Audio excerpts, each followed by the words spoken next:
Here is the extracted text from the images of the passage, Forest Management in Pennsylvania, USA. Forest Management in Pennsylvania, USA. How managing low-quality wood, also known as low-use wood, for bioenergy can encourage sustainable forest management. A tree's value depends on several factors including its species, size, form, condition, quality, function, and accessibility, and depends on the management goals for a given forest. The same tree can be valued very differently by each person who looks at it. A large, straight black cherry tree has high value as timber to be cut into logs or made into furniture. But for a landowner more interested in wildlife habitat, the real value of that stem or trunk may be the food it provides to animals. Likewise, if the tree suffers from black knot disease, its value for timber decreases. But to a woodworker interested in making bowls, it brings an opportunity for a unique and beautiful piece of art. In the past, Pennsylvania landowners were solely interested in the value of their trees as high-quality timber. The norm was to remove the stems of highest quality and leave behind poorly formed trees that were not as well suited to the site where they grew. This practice, called high grading, has left a legacy of low-use wood in the forests.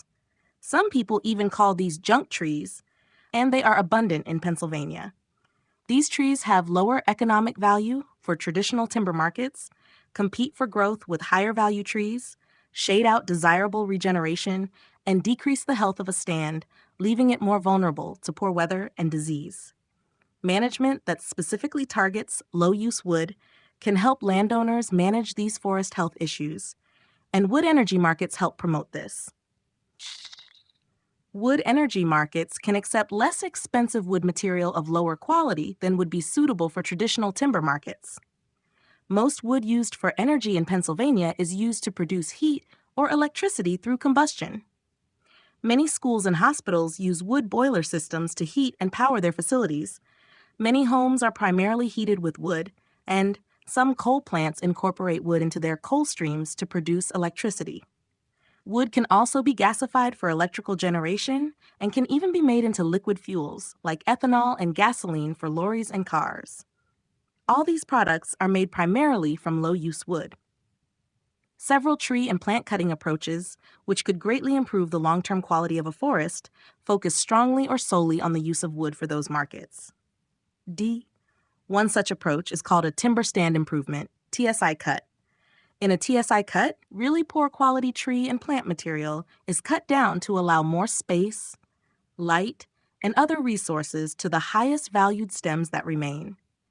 Removing invasive plants might be another primary goal of a TSI cut. The stems that are left behind might then grow in size and develop more foliage and larger crowns or tops that produce more coverage for wildlife. They have a better chance to regenerate in a less crowded environment. TSI cuts can be tailored to one farmer's specific management goals for his or her land. Another approach that might yield a high amount of low-use wood is a salvage cut.